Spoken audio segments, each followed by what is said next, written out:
जहाज को Heathrow airport पर खड़े 3 दिन हो गए थे। जहाज के मुसाफिरों की हालत खराब हो रही थी। तब भारतीय हुकूमत ने मुजाहिदों के मुतालबे को तस्लीम करने का फैसला कर लिया। साथ ही बरतानवी हुकूमत से कहा कि वो जहाज अगवा करने वालों को गिरफ्तार करके भारतीय हुकूमत के हवाले कर दें। बरतानिया की वजारत दाखिला ने उसके जवाब में कहा कि हाईजैकरों को हम बैनुल अक़वामी कानून के तहत जरूर गिरफ्तार करेंगे, लेकिन उन पर हम अपनी सरजमीन पर ही मुकदमा चलाकर सजा देंगे। हम उन्हें भारतीय हुकूमत के हवाले करने के पाबंद नहीं। इसका भारतीय हुकूमत के पास कोई जवाब नहीं था। जब जहाज के अंदर 5 मुजाहिदों यानी कमांडो हमजा, शेर खान, शाहिद अली, महमूद और शमशाद को इत्तला दी गई कि इंडियन गवर्नमेंट कश्मीरी लीडर को रिहा करने पर राजी हो गए हैं, तो जहाज मुजाहिदीन के अल्लाह अकबर के नारों से गूंज उठा और नीम मुर्दा मुसाफिरों की जान में जान आई। कमांडो हमजा ने कंट्रोल टावर से बात की और उसके जरिए लंदन में भारतीय हाई कमिश्नर से ख्वाजा साहब की रिहाई का तरीक़ेकार ये तय पाया कि कश्मीरी लीडर को उधमपुर जेल के बाहर कल जमाती हुर्रियत कॉन्फ्रेंस के कायम मकाम सेक्रेटरी जनरल के हवाले किया जाएगा। और कल जमाती हुर्रियत कॉन्फ्रेंस के कायम मकाम सेक्रेटरी जनरल से कमांडो हमजा की फोन पर बातचीत होगी। जब मुजाहिदों को यकीन हो जाएगा कि उनके लीडर को रिहा कर दिया गया है और हुर्रियत कॉन्फ्रेंस वाले उन्हें मुजाहिदों के किसी खुफिया ठिकाने पर ले जा चुके हैं, तो जहाज के तमाम मुसाफिरों को रिहा कर दिया जाएगा। उसके बाद मुजाहिदों यानी कमांडो हमजा और शेर खान और साथियों ने यह भी मुतालिबा किया कि उनकी पार्टी को एक हेलीकॉप्टर फराहम किया जाए, जिसमें बैठकर वो बरतानिया की सरहदों से निकलकर किसी दूसरे करीबी मुल्क में चले जाएं। बरतानवी हुकूमत ने मुजाहिदों के इस मुतालबे को तस्लीम कर लिया और जहाज से कुछ फासले पर एक हेलीकॉप्टर को लाकर खड़ा कर दिया। लेकिन ये अय्यार बरतानवी हुकूमत की एक चाल थी। वो बरतानवी हुकूमत हर हालत में 5 मुजाहिदों को गिरफ्तार करके अपनी अदालतों में उन पर मुकदमा चलाना और उन्हें बैनुल अक़वामी कानून के मुताबिक मौत की सजा दिलवाना चाहती थी, ताकि बरतानवी कानून की साख भी कायम रहे और उनके इंडिया के साथ ताल्लुकात भी खराब न हो। मुजाहिदों का जम्मू के साथ राब्ता कायम कर दिया गया। कुल जमाती हुर्रियत कॉन्फ्रेंस का कायम मकाम सेक्रेटरी जनरल वहां पहुंच गया। उससे कमांडो हमजा ने खुद बात की। वो सेक्रेटरी जनरल की आवाज को अच्छी तरह पहचानता था। 1 घंटे के अंदर अंदर कश्मीरी लीडर ख्वाजा असदुल्ला को उधमपुर जेल की फांसी की कोठरी से निकालकर हुर्रियत कॉन्फ्रेंस के सेक्रेटरी जनरल और वहां मौजूद हुर्रियत कॉन्फ्रेंस के दूसरे लीडरों के हवाले कर दिया गया। उसके 2 घंटों के बाद जब हुर्रियत कॉन्फ्रेंस के कायम मकाम सेक्रेटरी ने टेलीफोन पर ही कमांडो हमजा और शेर खान और शाहिद अली को बताया कि वो कश्मीरी लीडर ख्वाजा असदुल्ला को लेकर एक महफूज और खुफिया मकाम पर पहुंच चुके हैं और खुद कश्मीरी लीडर ने भी लंदन एयरपोर्ट पर जहाज में मौजूद मुजाहिदों से बात की और बताया कि वो बिल्कुल महफूज हैं और उन्हें दोबारा पकड़े जाने का कोई खतरा नहीं है, तो कमांडो हमजा ने जहाज के मुसाफिरों को रिहा करने का ऐलान कर दिया। इस ऐलान से जहाज के मुसाफिरों और अमले के अरकान में मुसर्रत की लहर दौड़ गई। सबसे पहले औरतों को, बच्चों को इमरजेंसी दरवाजों से बाहर निकाला गया। उसके बाद दूसरे मुसाफिरों को निकाला गया। सबसे आखिर में जहाज के अमले के अरकान को जहाज की कैद से निजात मिली। इस दौरान कमांडो हमजा और उसके साथियों को बता दिया गया था कि उनके लिए हेलीकॉप्टर उतार दिया गया है, जो जहाज से कुछ फासले पर खड़ा है। इस हेलीकॉप्टर को तमाम मुजाहिदों ने देख भी लिया था। उन्हें यकीन दिला दिया गया था कि जैसे ही जहाज में से आखिरी मुसाफिर बाहर निकलेगा, हेलीकॉप्टर को जहाज के पास ले जाया जाएगा, जिसमें सवार होकर वो लोग बरतानिया की सरहद से बाहर निकल सकेंगे। जिस वक्त तैयारे में से अमले के अरकान समेत तमाम मुसाफिर निकलकर एयरपोर्ट की बिल्डिंग में पहुंच गए और जहाज के अंदर सिर्फ 5 मुजाहिद यानी कमांडो शेर खान, कमांडो हमजा, महमूद, शाहिद अली और शमशाद रह गए, तो एयरपोर्ट के कंट्रोल टावर ने उनसे राब्ता पैदा करने के बाद कहा, आपको बरतानिया की सरहद से पार ले जाने के लिए हेलीकॉप्टर तैयार खड़ा है, लेकिन हमारी सिर्फ एक ही शर्त है कि आप अपने पिस्तौल और दस्ती बम हमारे हवाले कर दें, क्योंकि अगर ये असलहा आपके पास रहेगा तो हमें खतरा है कि आप हमारे हेलीकॉप्टर को भी अमले समेत अगवा करके किसी तरफ ले जा सकते हैं। ऐसा हम सिर्फ अपनी हिफाजत के लिए कर रहे हैं। इस पैगाम के मिलते ही 5 मुजाहिद कमांडो आपस में मशवरा करने लगे। कमांडो शेर खान ने कहा, ये इन लोगों की कोई चाल भी हो सकती है। ऐन मुमकिन है कि इन्होंने हमें गिरफ्तार करने का प्रोग्राम बनाया हो। हमजा ने कहा, लेकिन अब हम क्या कर सकते हैं? हमने तो अपनी तमाम कश्तियां जला दी हैं। हमारे पास कोई रास्ता नहीं सिवाय इसके कि अपना असलहा इनके हवाले कर दें। शाहिद अली बोला, हम एक दस्ती बम और एक पिस्तौल छुपाकर अपने पास रख लेते हैं। अगर हमें गिरफ्तार करने की कोशिश की गई तो हम अपनी मुदाफियत कर सकते हैं। कमांडो हमजा ने कहा, मुसाफिरों ने लंदन पुलिस को बता दिया है कि हम 5 मुजाहिद हैं और हम में से हर एक के पास एक एक पिस्तौल और एक एक दस्ती बम है। कंट्रोल टावर पर से स्कॉटलैंड यार्ड के चीफ ने बाकायदा कहा है कि हमें 5 पिस्तौल और दस्ती बम उनके हवाले करने होंगे। कमांडो महमूद बोला, हमसे गलती हो गई है। हमें 2 मुसाफिर जरगमाली बनाकर जहाज में ही रखने चाहिए थे। अब कुछ नहीं हो सकता। हमें पुलिस के मुतालबे को तस्लीम करना ही पड़ेगा। इतने में एक हेलीकॉप्टर जहाज के ऊपर चक्कर लगाता हुआ आया और जहाज से कुछ दूर रनवे पर उतर गया। कमांडो शेर खान बोला, हेलीकॉप्टर भी आ गया है। حمزہ نے کہا غور سے دیکھو ہیلی کاپٹر میں پائلٹ کے علاوہ کون کون ہے۔ وہ سب جہاز کی کھڑکیوں میں سے کچھ فاصلے پر کھڑے ہیلی کاپٹر کو دیکھ رہے تھے۔ شاہد علی بولا مجھے صرف پائلٹ ہی نظر آ رہا ہے، ہو سکتا ہے کچھ کمانڈوز اندر چھپے ہوئے ہوں۔ کمانڈو شیر خان نے کہا ہم بھی یہ شرط رکھ سکتے ہیں کہ ہم ہیلی کاپٹر کی تلاشی لینے کے بعد اس میں سوار ہوں گے۔ کمانڈو حمزہ نے وائرلیس کے ذریعے کنٹرول ٹاور کو اپنی شرط سے آگاہ کر دیا۔ کنٹرول ٹاور میں بیٹھے ہوئے پولیس کے چیف نے جواب دیا آپ لوگ ہیلی کاپٹر کی تلاشی لے سکتے ہیں۔ اس وقت رات کا پچھلا پہر شروع ہو چکا تھا۔ ایئرپورٹ کے ٹرمینل میں کافی روشنیاں تھیں۔ جس الگ تھلگ رن وے پر اغوا کیا ہوا جہاز کھڑا تھا وہاں اندھیرا تھا، صرف جہاز کے اندر کی بتیاں روشن تھیں یا پھر ہیلی کاپٹر پر سرخ اور سبز بتیاں جل بجھ رہی تھیں۔ کمانڈو حمزہ نے مشورہ دیا کہ ہم لوگ پوزیشنیں بنا کر اندھیرے میں ہیلی کاپٹر کی طرف جائیں گے تاکہ ہیلی کاپٹر کے اندر سے اگر کوئی ہم پر حملہ کرے تو ہم ان کا مقابلہ کر سکیں۔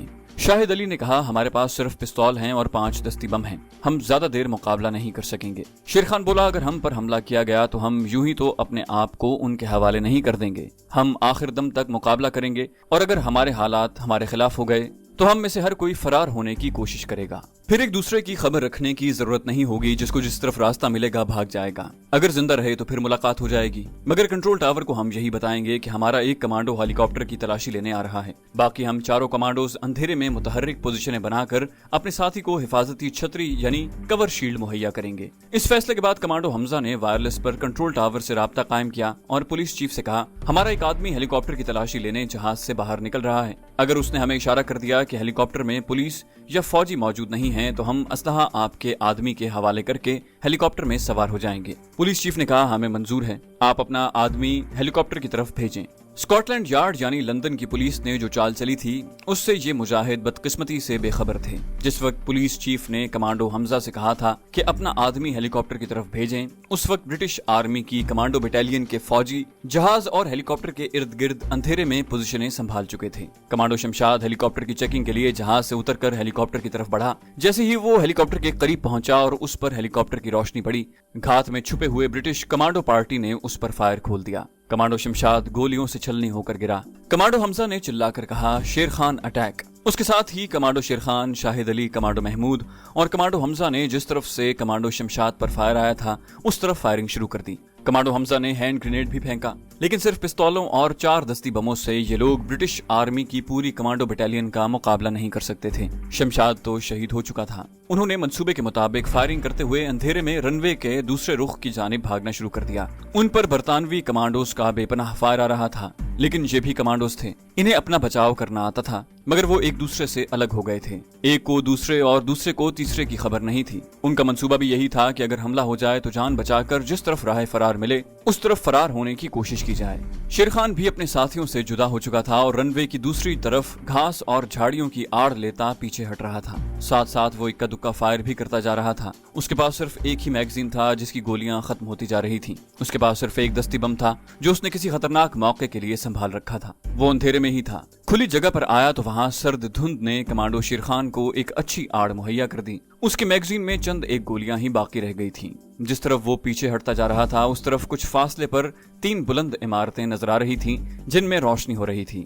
ان عمارتوں کے پیچھے تاریکی چھائی ہوئی تھی۔ کمانڈو شیر خان لندن صرف ایک بار ہی آیا تھا اور یہاں کے علاقوں سے وہ زیادہ واقف نہیں تھا، لیکن اس وقت اسے ہر حالت میں اپنی جان بچانی تھی اور بے موت نہیں مرنا تھا۔ وہ رات کے پچھلے پہر کے اندھیرے اور لندن کی سرد دھند میں دور سے نظر آنے والی عمارتوں کی دھندلی روشنیوں کی طرف دوڑنے لگا۔ یہ عمارتیں بھی ہیتھرو یعنی لندن ایئرپورٹ کا ایک حصہ تھیں۔ کمانڈو شیر خان ان کے پہلو سے ہو کر آگے نکل گیا۔ آگے خاردار تاروں کی ایک اونچی لمبی دیوار تھی۔ شیر خان دیوار کے ساتھ پیچھے کی طرف دوڑنے لگا۔ لندن کا رات کے پچھلے پہر کا آسمان سرد اور تاریک تھا۔ صرف مشرقی افق پر ہلکی ہلکی بیمار سی سفید روشنی ابھرنے لگی تھی۔ خاردار دیوار ختم ہونے میں نہیں آتی تھی۔ شیر خان نے دستی بم اپنے پتلون کی پچھلی جیب میں رکھ لیا تھا۔ اس کے ہاتھ میں آٹومیٹک پستول تھا جس میں چند ایک گولیاں باقی رہ گئی تھیں۔ اس نے سرد دھند اور اندھیرے میں دیکھا کہ دیوار کے نیچے ایک جگہ گڑھا پڑا ہوا تھا۔ شاید وہاں سے بارش کا پانی مسلسل گزرتا تھا جس کی وجہ سے پانی وہاں سے مٹی کو بہا کر لے گیا تھا۔ شیر خان گڑھے میں اتر کر رینگ کر خاردار تار والی دیوار کی دوسری طرف آ گیا۔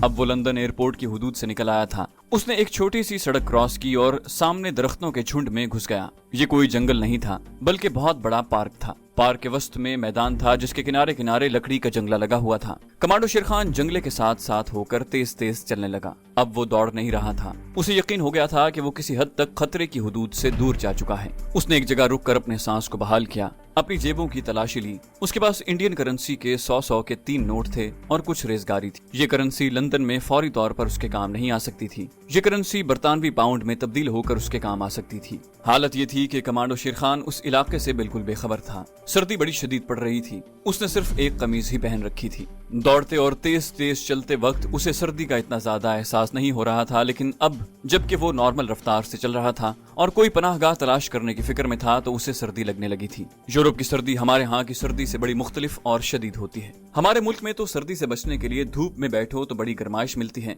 लेकिन यूरोप की सर्दी में आदमी को धूप में भी सर्दी लगती है। सर्दी का मसला तो सानवी हैसियत रखता था। उस वक्त कमांडो शेर खान को ये फिक्र थी कि कोई ऐसी खुफिया पनाहगाह मिल सके जहाँ छुपकर वो दिन का कुछ वक्त गुजार सके। गौर करके और फिर सोचो विचार के बाद कोई दूसरा कदम उठा सके। दूसरा कदम उसके जहन में था कि किसी तरीके से लंदन में पाकिस्तान के सिफारत खाने तक पहुंचा जाए। पाकिस्तानी सिफारत खाना ही उसकी एक आखिरी पनाहगाह साबित हो सकता था। पार्क खत्म हो गया था। वो एक छोटी सड़क पर निकल आया जिस पर खंबे लगे थे और मरकरी लाइट्स रोशन थीं। धुंध की वजह से उसकी रोशनी ज्यादा दूर तक नहीं पड़ रही थी। आसमान पर सुबह की पहली फीकी फीकी रोशनी जाहिर होने लगी थी। अचानक पुलिस की गाड़ी के सायरन की आवाज सुनाई दी। शेर खान वहीं रुककर एक दरख्त के पीछे हो गया। उसने पीछे की तरफ देखा। छोटी सड़क पर धुंध तेज हो रही थी। इस धुंध में पुलिस की गाड़ी की घूमती हुई रोशनी सायरन की आवाज के साथ धुंध में सड़क पर बढ़ती चली आ रही थी। शेर खान जल्दी से सड़क से हटकर पार्क के दरख्तों में घुस गया। जब पुलिस की वैगन सायरन बजाती गुजर गई तो शेर खान सड़क पर आ गया और सोचने लगा कि कहीं ऐसा तो नहीं कि ये सड़क आगे किसी पुलिस स्टेशन को जाती हो। मगर शेर खान को हर हालत में एयरपोर्ट के इलाके से दूर निकलना था। उसने उस सड़क को छोड़ दिया, पार्क में आ गया और उसके मैदान को पार करके पार्क की दूसरी जानिब निकल गया। उस वक्त तक सुबह की फीकी रोशनी फैल चुकी थी। उसके सामने एक छोटी सी सड़क थी जिसकी दूसरी तरफ ढलान पर छोटे छोटे कॉटेज नुमा मकान एक कतार की शक्ल में दूर तक चले गए थे। हर मकान के आगे छोटा सा लॉन था और बाड़ लगी हुई थी। एक लड़का तेज तेज साइकिल चलाता हर कॉटेज के लॉन में अखबार फेंकता जा रहा था। सड़क पर से एक 2 मंजिला सुर्ख बस गुजर गई। ये लंदन की खास 2 मंजिला सुर्ख बस थी। कमांडो शेर खान की एक जेब में पिस्तौल था और अकबी जेब में दस्ती बम था। ये दोनों चीजें उसे दहशतगर्द साबित करने के लिए काफी थीं। वो एक तरफ होकर सोचने लगा कि उसे क्या करना चाहिए। दस्ती बम को तो उसने जेब से निकालकर एक तरफ झाड़ियों में लुढ़का दिया। पिस्तौल वो उस वक्त तक अपने पास ही रखना चाहता था जब तक उसे पूरा इत्मीनान नहीं हो जाता कि वो खतरे से निकल चुका है, और जब तक वो पाकिस्तानी सिफारत खाने में नहीं पहुंच जाता उसके लिए हर तरफ खतरा ही खतरा था। खास तौर पर जबकि उसकी जेब में ऑटोमेटिक कमांडो पिस्तौल भी थे। कुछ सोचकर उसने पिस्तौल भी झाड़ियों में एक तरफ फेंक दिया। वो लंदन के शहरी आबादी वाले इलाके में था और यहाँ उसे पिस्तौल वगैरह की जरूरत नहीं थी। उस वक्त तो उसके सामने एक ही मसला था कि वो किसी तरह पाकिस्तानी सिफारत खाने की हुदूद में दाखिल हो जाए। पाकिस्तानी सिफारत खाने की 4 दीवारी में पहुंचने के बाद वो बिल्कुल महफूज हो जाता। शेर खान को अपने साथियों का ख्याल भी आ रहा था कि खुदा जाने वो किस हाल में होंगे। एयरपोर्ट से निकल जाने में कामयाब भी हुए होंगे या पुलिस ने उन्हें गिरफ्तार कर लिया होगा। जैसे जैसे दिन निकल रहा था सड़क पर ट्रैफिक की आमदोरफ्त ज्यादा हो रही थी। शेर खान झाड़ियों में से निकलकर सड़क के किनारे आ खड़ा हो गया। उसका ख्याल था कि सड़क क्रॉस करके दूसरी तरफ निकल जाएगा और किसी मार्केट वगैरह से इंडियन करेंसी को बरतानवी करेंसी में तब्दील करवाने की कोशिश करेगा। अचानक उसकी निगाह एक खाली टैक्सी पर पड़ी। एकदम से शेर खान को एक ख्याल आया और उसने टैक्सी को हाथ दे दिया। टैक्सी उसके पास आकर रुक गई। शेर खान उसमें बैठ गया और ड्राइवर से कहा कि पाकिस्तानी सिफारत खाने चलो। टैक्सी ड्राइवर अंग्रेज गोरा ही था। उसने मीटर डाउन किया और टैक्सी सड़क पर चल पड़ी। खुदा जाने टैक्सी कौन कौन से इलाके से गुजरकर एक जगह आकर रुक गई। सामने एक इमारत थी जिसके आहनी गेट के बाहर दाएं बाएं 2 अंग्रेज संतरी खड़े पहरा दे रहे थे। गेट के ऊपर पाकिस्तानी परचम लहरा रहा था। अगर आपने ये देखना है कि अपने वतन की मोहब्बत क्या शय होती है तो कभी किसी दूर दराज मुल्क में किसी जगह पाकिस्तानी परचम को लहराते हुए देख लें। शेर खान को ऐसे महसूस हुआ जैसे वो हजार हा बलाओं और मुसीबतों से निकलने के बाद अपने घर पहुंच गया है जहां उसे किसी किस्म का खतरा नहीं। उसने टैक्सी ड्राइवर से कहा, तुम थोड़ी देर इंतजार करो, मुझे अंदर 5 मिनट काम है। अगर मुझे ज्यादा वक्त लगा तो मैं तुम्हें अंदर से टैक्सी का किराया भेज दूंगा। अंग्रेज टैक्सी ड्राइवर ने ओके किया और टैक्सी पार्किंग में एक तरफ खड़ी कर दी। कमांडो शेर खान ने गेट पर मौजूद गार्ड से कहा कि वो पाकिस्तान के किसी भी सिफारतकार से मिलना चाहता है। गार्ड ने गेट पर ड्यूटी रूम में फोन किया और कमांडो शेर खान से कहा कि वो ड्यूटी ऑफिसर से बात करें। शेर खान ने ड्यूटी ऑफिसर से कहा कि मुझे पाकिस्तान के किसी भी सिफारतकार से बड़ा जरूरी मिलना है, मैं पाकिस्तानी हूँ। ड्यूटी ऑफिसर ने कहा, अंदर आ जाओ। उसने ड्यूटी रूम से जो गेट के करीब ही था गार्ड को कोई सिग्नल दिया। गार्ड ने शेर खान को ड्यूटी रूम में पहुंचा दिया। अंदर एक खुश लिबास पाकिस्तानी नौजवान बैठा हुआ था। और किसी से फोन पर बातचीत कर रहा था। उसने फोन करते हुए नजरें उठाकर शेर खान का जायजा लिया और लंदन की शदीद सर्दी में किसी हद तक ठिठुरे हुए कमांडो शेर खान से ज्यादा मुतासिर न हुआ। समझ गया कि ये भी कोई ऐसा ही पाकिस्तानी नौजवान है जिसका लंदन में कोई जानने वाला नहीं, यूं ही सैर करने आ गया है और जेब कट गई होगी और जरे मुबादला के साथ पासपोर्ट भी जाता रहा होगा। ड्यूटी अफसर ने हाथ के इशारे से कमांडो शेर खान को बैठने के लिए कहा। शेर खान मेज के साथ रखी हुई कुर्सी पर बैठ गया। ड्यूटी रूम के आतिशदान में बिजली के हीटर की बजाय पत्थर के कोयले जल रहे थे, जिसकी वजह से अंदर बड़ी पुरसुकून गरमाई थी। शेर खान को लगा जैसे किसी ने उसके कंधों पर कंबल डाल दिया है। मेज पर 3-4 अंग्रेजी अखबार पड़े हुए थे। शेर खान ने उन पर निगाह डाली। एक अखबार के पहले सफे पर दरमियान में जहाज के हाईजैक करने की खबर बड़ी सुर्खी के साथ छपी हुई थी और तैयारे की तस्वीर भी छपी हुई थी। इतने में ड्यूटी ऑफिसर ने टेलीफोन बंद किया और कमांडो शेर खान की तरफ मुतवज्जे होकर पूछा, अब आप पाकिस्तान से आए हैं? शेर खान ने कहा, जी हाँ। ड्यूटी ऑफिसर ने पूछा, हम आपकी क्या खिदमत कर सकते हैं? शेर खान ने कहा, बाहर टैक्सी खड़ी है, पहला काम तो आप ये कीजिए कि उसे 3 पाउंड किराया भिजवा कर उसे फारिग कर दें, क्योंकि मेरे पास बरतानवी करेंसी नहीं। ड्यूटी ऑफिसर ने एक नागवार सी नजर शेर खान पर डाली और एक आदमी से कहा कि बाहर जाकर टैक्सी का किराया अदा करे। उसके बाद उसने शेर खान से कहा, अब फरमाइए हम आपकी क्या खिदमत कर सकते हैं? शेर खान ने कहा कि मुझे पाकिस्तान के हाई कमिश्नर से मिलना है और मेरी मुलाकात बहुत जरूरी है। ड्यूटी अफसर ने पूछा, आप किस सिलसिले में मिलना चाहते हैं? आपका नाम क्या है? क्या आपके पास पाकिस्तानी पासपोर्ट मौजूद है? शेर खान ने कहा, मैं इन सारे सवालों के जवाब हाई कमिश्नर साहब को ही दूंगा, आप मुझे उनसे मिलवा दें। ड्यूटी अफसर ने कहा कि हाई कमिश्नर साहब तो इस वक्त आउट ऑफ स्टेशन हैं। शेर खान ने कहा, उनकी जगह जो कोई भी काम कर रहे हो मुझे उनसे मिलवा दें। ड्यूटी अफसर ने कहा, आपको काम क्या है? मुझे बताएं, मैं आपकी क्या खिदमत कर सकता हूँ? शेर खान ने कहा, मैं आपको कुछ नहीं बता सकता। ड्यूटी अफसर ने इंटरकॉम पर किसी से बात की और शेर खान से कहा, मेरे साथ आएं, मैं आपको फर्स्ट सेक्रेटरी साहब से मिलवा देता हूँ। ड्यूटी अफसर कमांडो शेर खान को एक कमरे में ले गया जहाँ आतिशदान दहक रहा था। फजा नीम गर्म और पुरसुकून थी। वहाँ फर्स्ट सेक्रेटरी से शेर खान की मुलाकात हुई तो उसने भी पहला सवाल शेर खान से यही किया कि आप कौन हैं और किस लिए आए हैं। उस वक्त कमरे में सिवाय शेर खान और फर्स्ट सेक्रेटरी के तीसरा कोई नहीं था। कमांडो शेर खान ने कहा, मेरा नाम शेर खान है, मैं कश्मीरी हुर्रियत पसंद हूँ। फर्स्ट सेक्रेटरी ने शेर खान की बात काटते हुए कहा, आप तैयारा हाईजैक करके लाए थे ना? शेर खान ने कहा, जी हाँ। फर्स्ट सेक्रेटरी ने कहा, देखिए शेर खान, हमारा तैयारे के अगवा से कोई ताल्लुक नहीं है और हम खामखा किसी परेशानी में नहीं उलझना चाहते। पाकिस्तान कश्मीरी हुर्रियत पसंदों की इखलाकी और सियासी मदद जरूर करता है, मगर हम किसी भी मुल्क का तैयारा अगवा करने के हक में नहीं है। आपके पास पासपोर्ट भी नहीं है, आपके पास कोई सबूत भी नहीं कि आप पाकिस्तानी नेशनल हैं, आप इंडियन मुसलमान भी हो सकते हैं। शेर खान ने कहा, मैं सिर्फ इतना ही कह सकता हूँ कि मैं और मेरे साथी हम कश्मीरी हुर्रियत पसंद हैं और हमने अपनी जान की बाजी लगाकर अपने कश्मीरी लीडर को भारत की कैद से रिहाई दिलाई है, लेकिन बरतानिया की कमांडो बटालियन ने वादा खिलाफी करते हुए आखिरी वक्त पर हम पर हमला करके हमारे एक मुजाहिद को शहीद कर दिया। हम कुल 5 मुजाहिद थे। मुझे मालूम नहीं मेरे बाकी 3 साथियों का क्या अंजाम हुआ है। मैं फरार होकर यहाँ पहुँच गया हूँ। फर्स्ट सेक्रेटरी ने कहा, आज के तमाम अखबारों में यही लिखा है कि हाईजैकिंग का ड्रामा खत्म हो गया है, मुसाफिरों को रिहा करवा लिया गया है। बरतानवी कमांडोज के साथ झड़प में एक कश्मीरी हाईजैकर हलाक हो गया है, बाकी 4 हाईजैकर फरार होने में कामयाब हो गए हैं। शेर खान ने कहा, इस खबर से ये तो जरूर साबित हो गया होगा कि हम हिंदुस्तानी यानी भारतीय नहीं हैं, कश्मीरी हुर्रियत पसंद हैं, लेकिन हकीकत यह है कि हम पाकिस्तानी मुसलमान हैं। हम एक मुसलमान की हैसियत से अपनी मर्जी से आज़ादी कश्मीर के जिहाद में शरीक हुए हैं। हमें पाकिस्तान की हुकूमत ने कश्मीर के महाज पर नहीं भेजा। आप सिर्फ इतना कीजिए कि हमारे आर्जी पासपोर्ट बनवा कर हमें वापस पाकिस्तान पहुंचाने का इंतजाम करवा दीजिए, ताकि हम कश्मीर के महाज पर वापस जाकर जिहाद फी सबीलिल्लाह में शरीक हो सकें। फर्स्ट सेक्रेटरी ने कहा, इस वक्त आप ही मेरे सामने मौजूद हैं, मैं आपका आर्जी पासपोर्ट बनवा कर आपको पाकिस्तान वापस भिजवाने का इंतजाम कर दूंगा। अगरचे इसमें भी हमें और आपको राजदारी से काम लेना होगा, ताकि हमारे मुल्क पर ये इल्जाम आयद न हो सके कि हाईजैकिंग की इस वारदात में पाकिस्तान मुलव्विस था, जबकि आप भी जानते हैं कि ऐसी बात नहीं है। शेर खान ने कहा, मुझे पाकिस्तान की इज्जत और पाकिस्तान का वकार अपनी जान से बढ़कर अजीज है। हमारी तरफ से आप मुतमईन रहें कि इस वारदात में पाकिस्तान का नाम नहीं आने पाएगा। भारतीय हुकूमत अगर पाकिस्तान के खिलाफ प्रोपेगेंडा करती है तो इसका इलाज हमारे पास नहीं। फर्स्ट सेक्रेटरी ने कहा, भारतीय हुकूमत को ऐसा करने दें। जब उनके पास हाईजैकिंग में हमारे मुल्क के मुलव्विस होने का कोई सबूत नहीं होगा तो उनका प्रोपेगेंडा अपने आप बेअसर हो जाएगा, लेकिन आपको हर हालत में एहतियात से काम लेना होगा।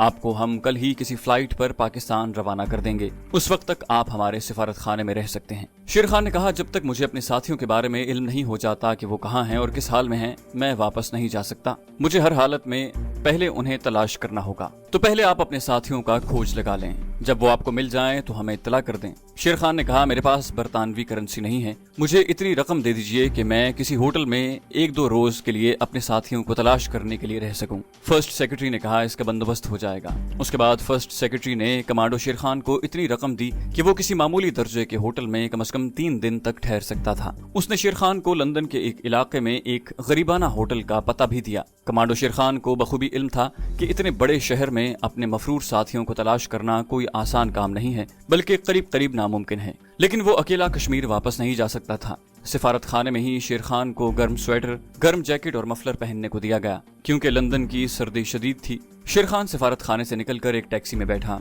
लंदन के उस इलाके की तरफ रवाना हुआ जिसका पता उसे दिया गया था। चैनल को सब्सक्राइब कीजिए और बेल आइकन पर क्लिक कीजिए ताकि आपको तमाम वीडियोस फौरन मिलती रहें।